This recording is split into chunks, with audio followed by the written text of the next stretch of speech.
how does your chart invite you to ground?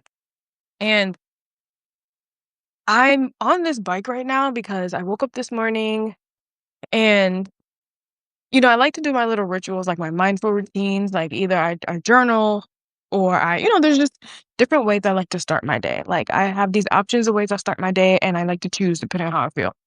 It's usually the same thing, but I like to give myself options. That helps to There's a part of me that likes chaos and there's a part of me that likes structure. So I can't do too much structure and I can't do too much chaos. So I have to give myself an option. And so in the morning, I woke up. I usually like to hop up, make my bed, brush my teeth, yoga or something like some intuitive stretching. And I woke up this morning and the emails was going off. My thoughts was zooming and booming before I even got a chance to breathe and check in with myself. And I was trying to ground, but like I was just getting more anxious, trying to ground all the energy that was in my head. And being here was allowing me to get into my body. And that's not how I want to start my day. Like, I truly believe your mornings is the precursor to your day and it sets your day. Like, your mindset, like how you feel in your mind, your body, and your spirit in the morning, I think sets you up for the day. And I also think at any point in the day, you can reset and just like reorient yourself. But I find it easier for me to orient myself at the top of my day. And then like set my intentions that night for the next day. And so I was just like laying on my bedroom floor and it just was not, I was getting more anxious trying to quiet the noise because I found that like I've been in survival mode for the past couple years, like Saturn return, pandemic, you know, my Saturn return just made me revamp my creative practice, how I work and how I make money, my livelihood, my housing, like almost lost my apartment, y'all. Like it was so much, trying to make money as someone who is neurodivergent, who's a creative, who doesn't do best in conventional spaces and environments. And I set myself up for success when I can be in charge of my day because it allows me to gauge my energy. Like I'm a moody person and I'm moody not in the sense of like irritated. Like I'm constantly moving through energies and moods throughout the day, and I just have to have as much freedom around orienting myself and grounding myself throughout the day. It's just something I require. And I'm not broken, I'm not weird, that's just who I am. And now that I have that awareness, I can take care of myself. Like I don't need anybody else to give that to me. But yet and still our society isn't set up for that. Society's set up like, no, you do this or you do that. So it's either 9 to 5 or being an entrepreneur. And like, so I'm just kind of still figuring out my path with that. Anyway, so I just could not ground. And I have been in this program.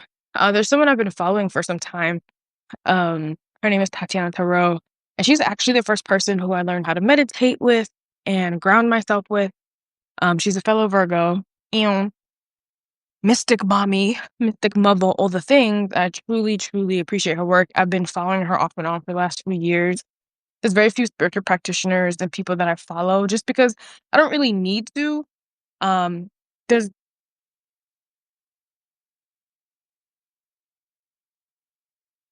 Since deepening my spiritual practice, I tried to like it's just best for me to just like quiet the noise as much as possible so I can hear my voice. Like I'm already on social media. That's already a lot of noise. And then to add people's interpretations and astrological standpoints is just it's just a lot. And 2020 I was really big into, everyone's interpretations and like it's just since revamping my spiritual practice, that's just not something that works for me anymore. So yeah. So I had been following her off and on for some time and I'm following her again.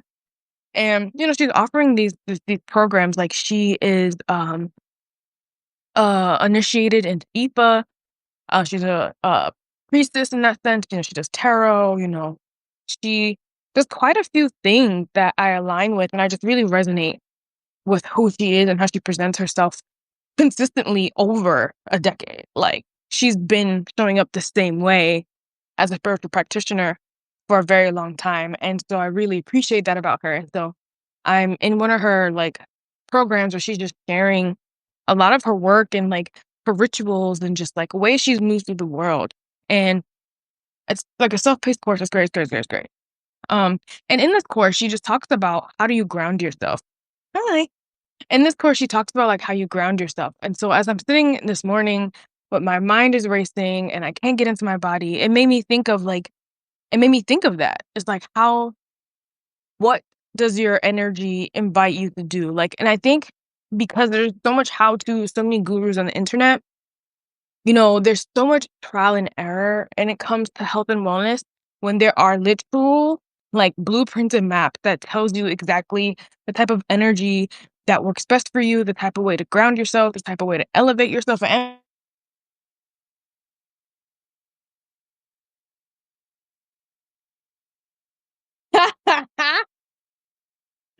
that's my mom being a cutie. Um, and so I'm so grateful to this course because I'm just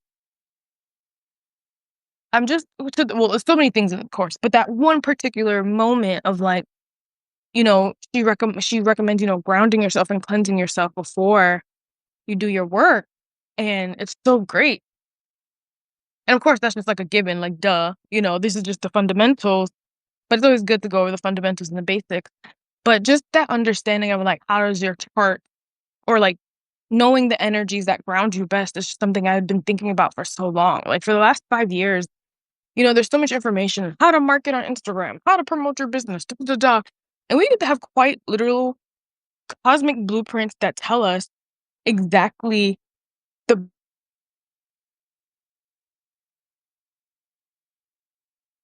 how confrontation happens in our life when we don't, stick to our guns or not integrity with ourselves. Like, we have literal blueprints and so much cosmic language, whether it's astrology, it could be sidereal, or it could be tropical.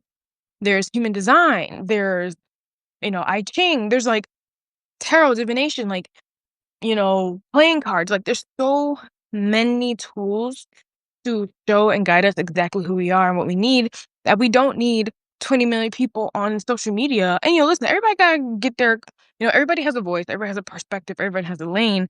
And that doesn't mean you shouldn't share your perspective in your lane. But also, like, there's so much information on the internet that doesn't actually apply. And people have to speak with authority. People have to speak with confidence about the things they say. That's just how it works. Because no one tells you that every piece of information you come across on the internet is not for you. No one does that. You kind of have to know that, you kind of have to learn that, or you don't ever know that or learn that, and you just keep applying things that don't actually work or apply to your life. Like, people giving advice, single, single people who don't have no major responsibilities are telling people how to be entrepreneurs. Like, how are you telling someone with 2 kids who's a single parent on a different socioeconomic status how to run a business? Like, it's different circumstances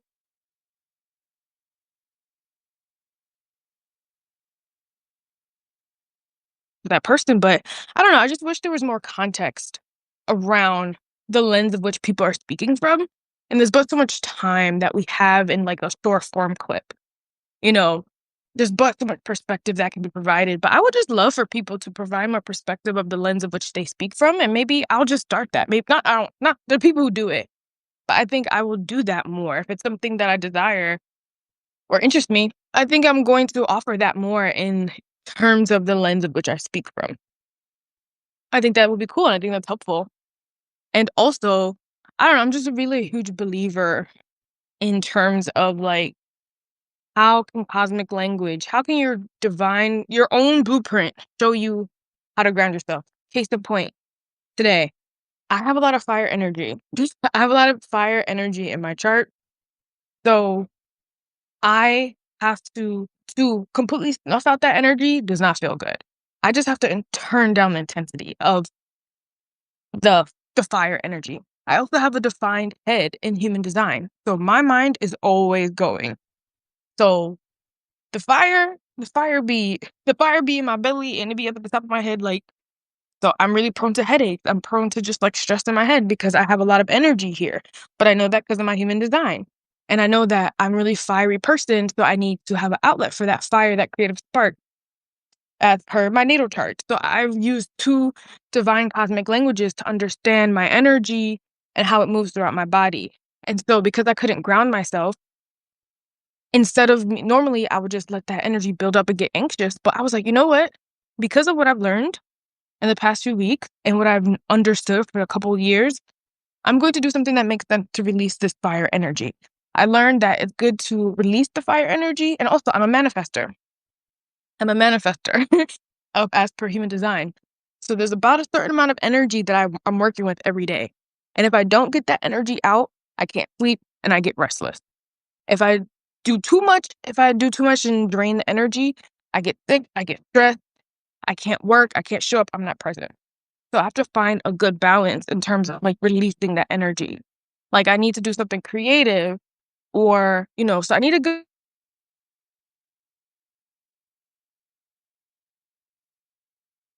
I'm on this stationary bike that me and my mom found on the side of the road. Like it's calming. I'm going at my own pace. It's not too much. It's not too intense. It's allowing me to be present. It's giving me an outlet. I'm feeling calm. I'm feeling released, which is why I'm hopping on this live. And I'm feeling actually a little tired. Like my head was literally, it just felt thick. Like it felt like it was about to explode because of all the ideas. And I'm so blessed and grateful that Source uses me as a vessel for ideas. I only got one brain. Only got one brain, one body, one set of hands, and 24 hours in a day. Like I can't do it all. But I know that's the like divine ajna, I think it's called in human design. Like I know I'm prone to my brain will go and go and go and go, and I will think of myself into oblivion. And that's something I've done all my life. Like I be stressing myself out. I be stressing myself out. So, but that is just like a example of just like the cosmic language or like the self study, the study and commitment to yourself and devotion to yourself to understanding what you need and what your body needs. So you know how to rest. So you know how to relax. Taibo ain't relaxing for everybody, and Taibo might be relaxing for some. Like, you know what I'm saying? Like, some people love yoga. Some people can't stand yoga. Some people love quiet meditation. Some people love a movement meditation. So how can you be devoted to yourself and studying yourself, like physically, like your physical sense, and just based on your own eyes and your own evidence of your own life, in combination to cosmic language? How can you create a wellness system, a wellness routine, a wellness ritual that supports you and grounds you and elevates you and amplifies you and amps you up? Like, how can you use your cosmic tools to create rituals that allows you to show like how you want? You know what I'm saying? Like, if you want to be more relaxed, how can you tap into that? If you want to be more amped, if you want to sleep, like, how can you use just the knowledge that you don't, well, obviously not everyone could afford an astrologer. And, astrology is a study. And I really, really recommend if you have a friend who does astrology or human design, I highly recommend figuring out how y'all can exchange things like, hey, babe, I'll make you breakfast.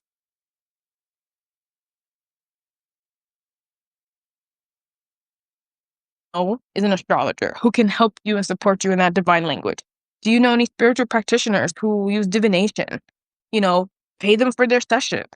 Um, Use your discernment in all these things. Like, um, so So I think when we talk about gurus and like, I think everybody's a consultant. I think spiritual practitioners are consultants.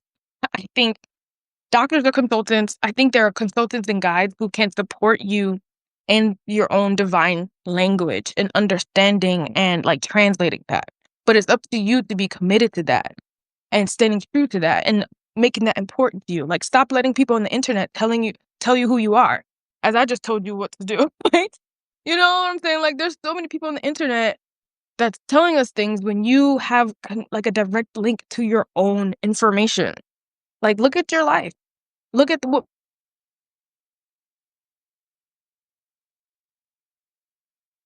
your cosmic language. Look at your chart. You don't need an astrologer to look at your chart. Astro.com. Go. Put it in. That's what I use. Astro.com. You can use Pattern. You can use the Chani app. Like there's so many places to begin. And it is overwhelming. It seems like a huge step, but like give it some time to keep learning. You will be here for as long as you'll be here. So why not be devoted to yourself and devoted to the study of yourself? You know what I'm saying? So then you don't have to keep paying all these people or just thinking your powers outside of yourself. Like, you know what I'm saying? I mean, it's always great to be able to have like accountability and support. So if you can pay an astrologer, you can pay a spiritual practitioner. why not? I think, accountability and just having just like a second brain to help you move through things and decipher things it can be helpful when you have a trusting relationship with that person.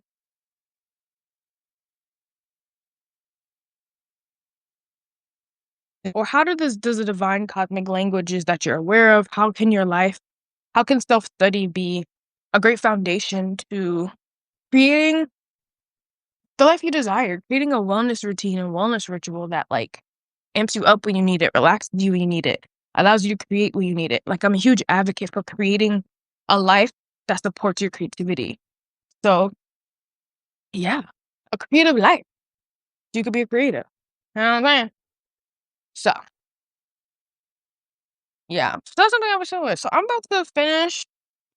So now I feel good. I've everything that was making my head hurt this morning before I hopped on here has now just moved through me. I've been able to turn down the fire enough to hear myself again, to feel my body enough again, be clear enough again to hop on this live to share what was on my mind. It's happening in real time.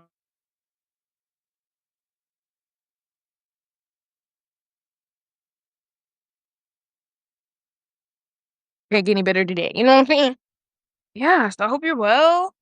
Would love to know the different ways and I would love to know what you know about what works for you in terms of grounding you. Do you have a lot of fire in your chart?